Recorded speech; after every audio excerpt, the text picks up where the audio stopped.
Bismillahirrahmanirrahim. Assalamualaikum warahmatullahi wabarakatuh. Kami dari kelompok 14 dengan anggota Salsabila Aski Kuraini 24185516A, Sri Ayuningsih 25195837A, Rafita Budiarti 25195854A, dan Tiara Cahya Yunindra 25195875A. Kami akan menampilkan video pembahasan kasus pertama dengan uji validitas dan uji reliabilitas. Langsung saja ke pembahasan kasus. Baik, jadi terdapat suatu kasus untuk mengetahui bagaimana perilaku konsumen terhadap pelayanan informasi obat di Apotek X.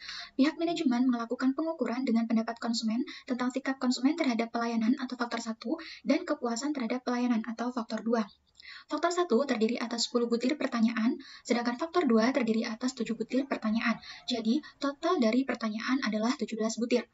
Kemudian, terdapat 30 partisipan yang telah berpartisipasi untuk mengisi kuesioner tersebut. Jawaban akan dinilai dengan skala Likert sebanyak 5 skala, yaitu angka 5 menunjukkan sangat setuju dan angka 1 menunjukkan angka tidak setuju. Untuk melihat apakah instrumen kuesioner yang digunakan ini valid dan reliable, maka dilakukan uji validitas dan uji reliabilitas.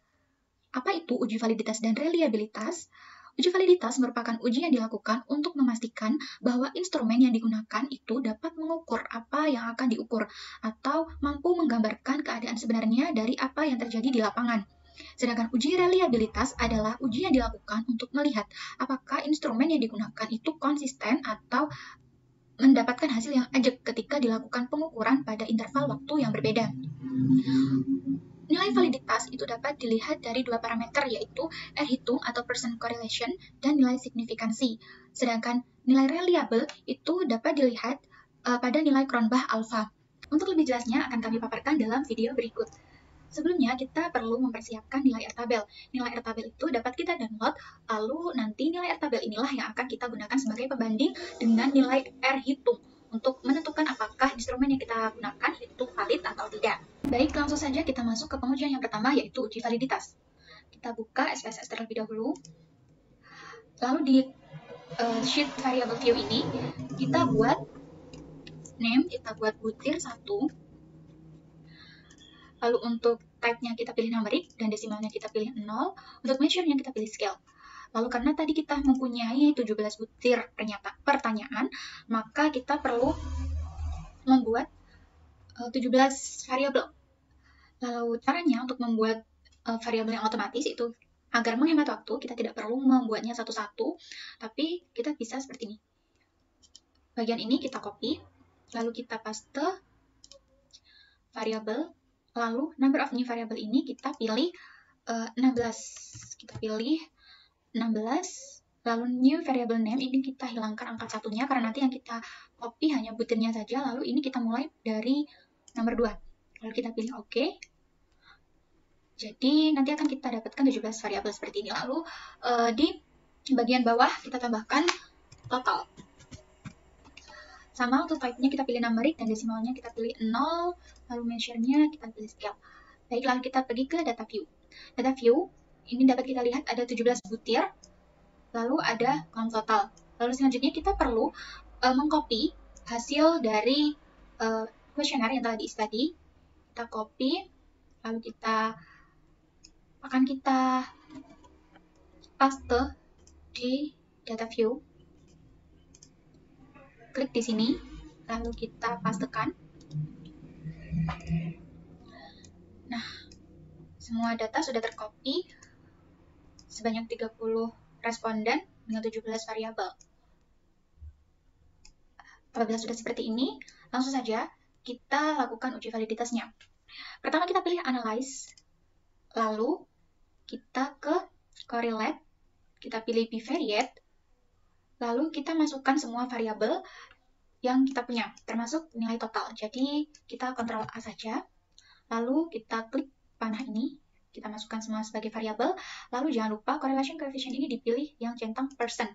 Lalu ini detailed, dan ini flag significant correlation kita centang saja karena nanti akan ada tanda Jika variabel kita valid, itu maka akan ada tanda bintang untuk menunjukkan kevalidan tersebut. Lalu kita nanti kita akan diarahkan ke output. Nah, kita sudah mendapatkan hasil dari uji validitas. Setelah kita mendapatkan hasil dari uji validitas ini, beberapa hal yang perlu kita perhatikan adalah ini, Pearson correlation ini menggambarkan R hitung, sedangkan sig ini menggambarkan nilai signifikan. Nah, seperti yang kami sampaikan tadi di awal video, bahwa kita harus membandingkan antara R hitung ini, Pearson correlation, dengan R tabel. Jadi kita harus mencari dulu R tabel. Kita mempunyai N atau jumlah kuesioner itu sebanyak 17.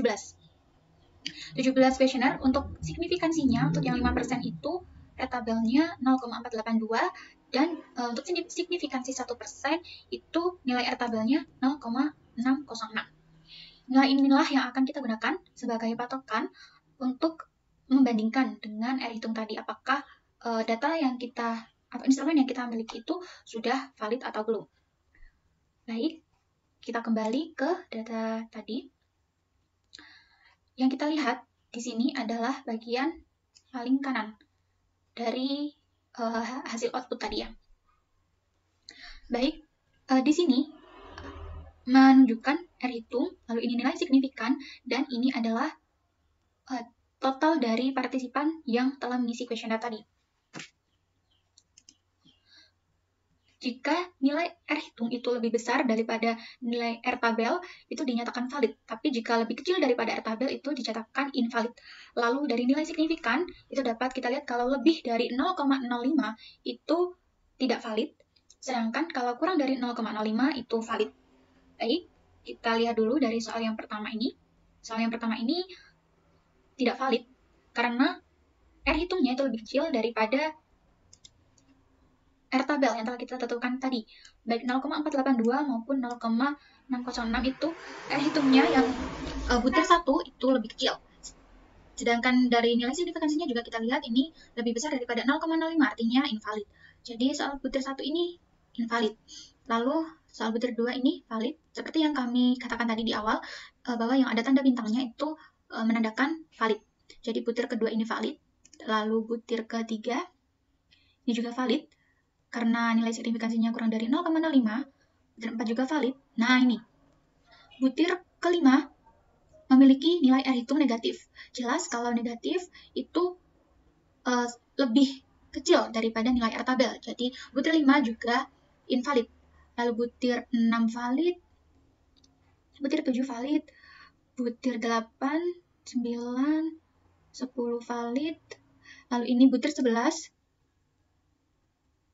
Butir 11 ini tidak valid karena nilai signifikansinya ini lebih dari 0,05 dan juga nilai R tabelnya, nilai R hitungnya lebih kecil daripada nilai R tabel.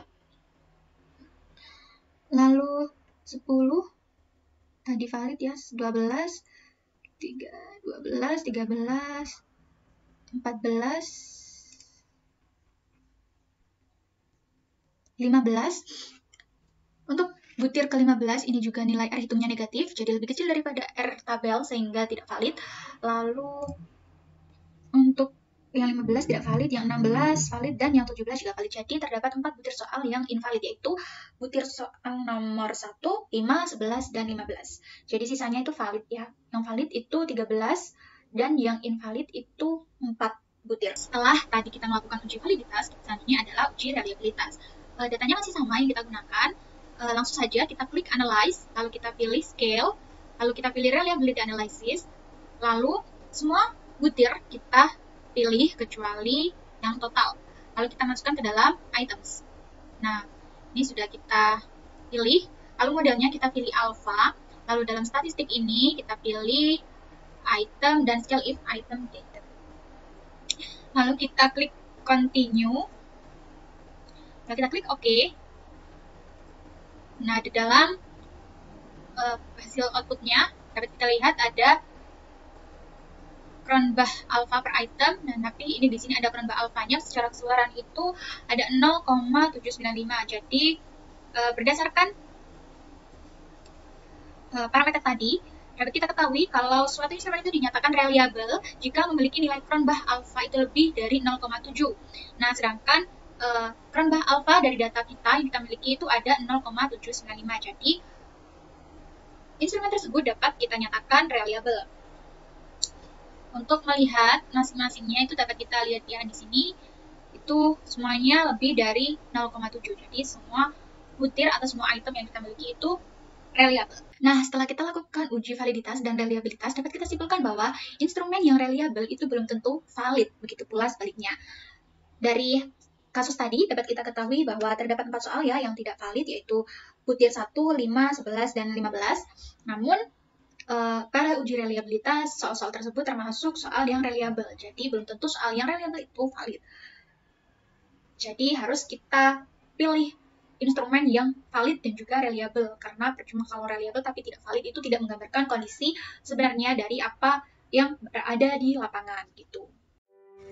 Uji validitas berguna untuk mengetahui kevalidan atau kesesuaian kuesioner yang digunakan oleh peneliti dalam mengukur dan memperoleh data penelitian dari para responden. Dasar pengambilan uji validitas Pearson, pembandingan nilai R hitung dengan R tabel.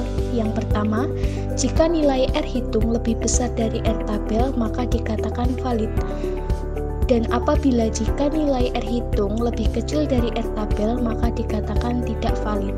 Kita juga harus melihat satu-satu nilai korelasi dari seluruh pernyataan yang kita miliki.